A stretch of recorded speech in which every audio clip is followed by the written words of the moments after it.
S'excuser et non se justifier. D'abord, quelle est la différence? Je vais vous donner d'abord 3 contre-exemples et ensuite 3 autres versions. Je peux vous dire, premier contre-exemple, je suis désolé pour ce retard, c'est les transports en commun, il y avait un incident à la station Gare du Nord, et bien sûr, etc., etc.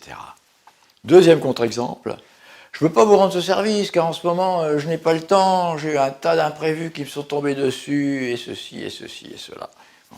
Troisième contre-exemple, je ne vous ai pas oublié, mais au moment où j'allais vous envoyer ce document, un client m'a appelé pour une affaire très urgente, et vous savez, etc., etc. Ou alors, 3 autres exemples. Premièrement, je vous prie de m'excuser pour ce retard. Deuxième, je suis désolé, mais ça m'est impossible de vous rendre ce service en ce moment.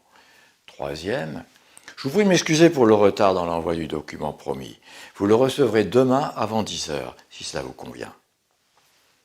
Quelle est la différence entre ces 2 versions?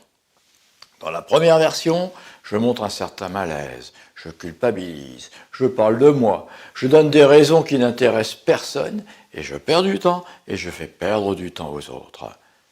Quels en sont les inconvénients?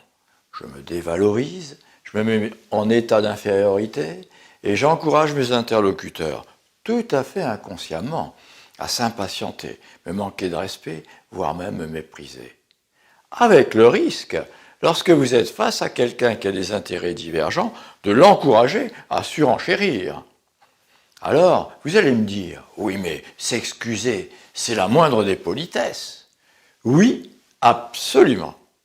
Et en le faisant bien, c'est véritablement une occasion de renforcer notre relation avec les autres plutôt que l'inverse.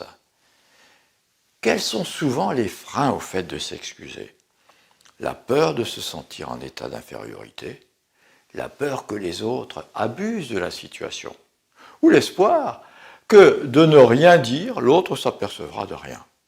En fait, pour savoir s'excuser, c'est accepter que nous sommes tout simplement des humains faillibles, quelquefois maladroits, et montrer aux autres aussi que nous les respectons.